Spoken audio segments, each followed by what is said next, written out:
Hello साथियों, स्वागत है आप सभी का आपके अपने YouTube चैनल स्टडी करियर पर। तो साथियों, काफ़ी सारे दोस्त और काफ़ी सारे व्यूअर्स मुझे कॉल करके और मैसेज करके पूछ रहे हैं कि इलेक्ट्रीशियन ट्रेड से ITI करने वाले टेक्नीशियन का फॉर्म किस RRB से फॉर्म भरें।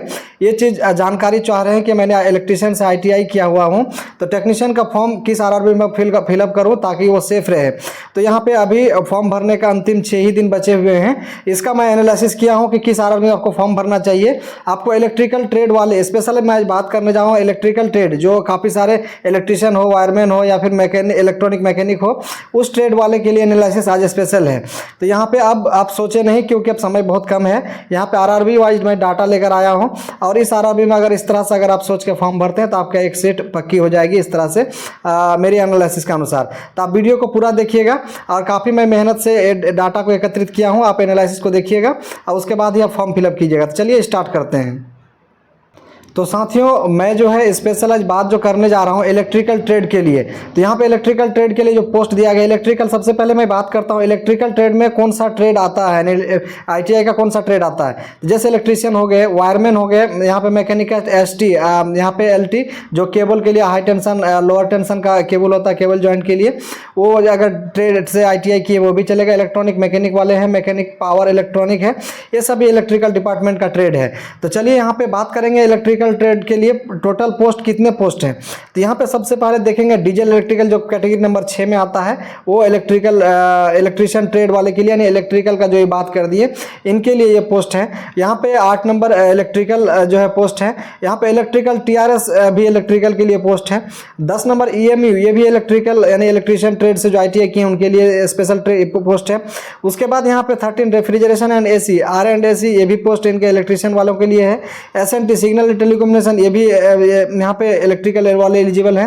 ट्रैक मशीन, इसमें भी एलिजिबल इलेक्ट्रिशियन वाले हैं। तो यहाँ पे बात करूँगा जैसे इलेक्ट्रिकल TRS है, तो यहाँ पे इलेक्ट्रॉनिक इलेक्ट्रिशियन और मैकेनिकल वाले यानी इलेक्ट्रिकल मैकेनिकल, यानी यहाँ पे जैसे इलेक्ट्रिशियन हुए फीटर वाले इसमें भर सकते हैं, यानी ये इलेक्ट्रिकल TRS दोनों के लिए हो जाते हैं।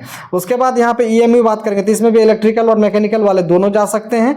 तो यहाँ पे आप देख सकते हैं साथियों कि यहाँ पे जो बात की गई है, यहाँ पे आप जो पोस्ट वाइज बात करेंगे तो EMU, यहाँ पे E और M मैं लिख के रखा शॉर्टकट में। इसका मतलब है कि EMU पोस्ट के लिए इलेक्ट्रिकल और मैकेनिकल दोनों इसमें एलिजिबल है। उसके बाद यहाँ पे SNT बोले तो यहाँ पे सिग्नल एंड टेलीकम्युनिकेशन, इसमें भी इलेक्ट्रिकल वाले और जो फिजिक्स केमिस्ट्री मैथ से इंटर किए हुए वो दोनों एलिजिबल हैं। और ट्रैक मशीन भी इलेक्ट्रिकल और मैकेनिकल वाले दोनों एलिजिबल हैं। तो यहाँ पे ये चीज़ देख सकते हैं। तो यहाँ पे इसके लिए यानी इलेक्ट्रिकल ट्रेड अगर आपके इलेक्ट्रीशियन से या वायरमैन से इस तरह से किसी से भी आप अगर ITI किए हुए हैं तो आपका जो टोटल पोस्ट प्रेफरेंस होगा यही आपका 7 पोस्ट ही कुल मिला के आपका ओनली ये 7 पोस्ट ही आपका वहाँ पे पोस्ट प्रेफरेंस में आएगा। तो आप अलग अलग तरीके से पोस्ट प्रेफरेंस रखेंगे। तो मैं इसके लिए एक सेपरेट वीडियो बना चुका हूँ कि आपको कौन सा पोस्ट ऊपर रखना चाहिए, उसके बाद किसको रखना चाहिए। तो चलिए इसके रिगार्डिंग मैं जो है एक स्पेशल आज जो वीडियो बनाया हूँ इसमें सबसे पहले बात करूँगा कि जो अलग अलग RRB वाइज डाटा है, यानी इलेक्ट्रिकल डिपार्टमेंट का जो भी पोस्ट है, जैसे इलेक्ट्रिशियन के लिए, वायरमैन के लिए, इलेक्ट्रॉनिक मैकेनिकल के लिए, तो सबसे अधिक पोस्ट यानी किस RRB में कितना पोस्ट इलेक्ट्रिकल डिपार्टमेंट का है। तो अहमदाबाद में 327 पोस्ट है, अजमेर में 348 पोस्ट है। ये जो डाटा मैं दे रहा हूँ ये ओनली इलेक्ट्रिकल के लिए है। उसके बाद बेंगलोर बोर्ड में यहाँ पे 65 सीट हैं। यहाँ पे भोपाल में जो है 264 सीट हैं केवल इलेक्ट्रिकल के लिए। भुवनेश्वर में 109 है। बिलासपुर में 544 सीट हैं। चंडीगढ़ में यहाँ पे 60 है। चेन्नई में 566 पोस्ट है। गोरखपुर में यहाँ पे 95 है। गुवाहाटी में 476 पोस्ट है। जम्मू एंड श्रीनगर में 104 सीटें हैं। उसके बाद यहाँ पे कुल वैकेंसी अगर बात करेंगे, कोलकाता में तो 347 हैं, मालदा में 118, मुंबई में 838, उसके बाद मुजफ्फरपुर 49, पटना में 206, प्रयागराज 178, सिकंदराबाद में यहाँ पे 350, उसके बाद सिलीगुड़ी में 17, तिरुवनंतपुरम में 152। तो यहाँ पे कुल मिला के देखेंगे तो इतनी सारी जो है अलग अलग RRB वाइज यानी 21 RRB का यहाँ पे इलेक्ट्रिकल डिपार्टमेंट के लिए इतनी पोस्ट हैं। अलग अलग RRB में इतने अलग अलग सीटें हैं। तो चलिए मैं सबसे पहले बात कर लेता हूँ सबसे अधिक पोस्ट किस में है, किस RRB में है। तो यदि इलेक्ट्रिकल डिपार्टमेंट की बात की जाए तो सबसे अधिक पोस्ट मुंबई में है। किस में? तो मुंबई में सबसे अधिक पोस्ट यहाँ पे RRB मुंबई में है। उसके बाद दूसरा नंबर की बात करेंगे तो चेन्नई में है। चेन्नई में सबसे अधिक पोस्ट यहाँ पे उसके मुंबई के बाद चेन्नई आ जाता है। उसके बाद बिलासपुर आ जाता है। उसके बाद आपका गुवाहाटी आ जाता है। उसके बाद यहाँ पे बात करेंगे तो आप देख सकते हैं कि करके यहाँ पे डाटा जो है दिया गया है कि सिकंदराबाद आ गया, उसके बाद 5 नंबर में सबसे अधिक पोस्ट का यहाँ पे रिलेटेड से। उसके बाद यहाँ पे अजमेर आ जाता है, यानी मैंने टॉप 6 जो अधिक वैकेंसी है एंड सबसे ज़्यादा पोस्ट है, तो इसमें 1 2 3 4 मैं सीरीज बाय इसको जो है मैं दिखा दिया हूँ कि आपको सबसे अधिक पोस्ट क्या है, उसके बाद किस आरआरबी में पोस्ट है, उसके बाद किस आरआरबी में पोस्ट है, तो इस हिसाब से दिखा दूँ।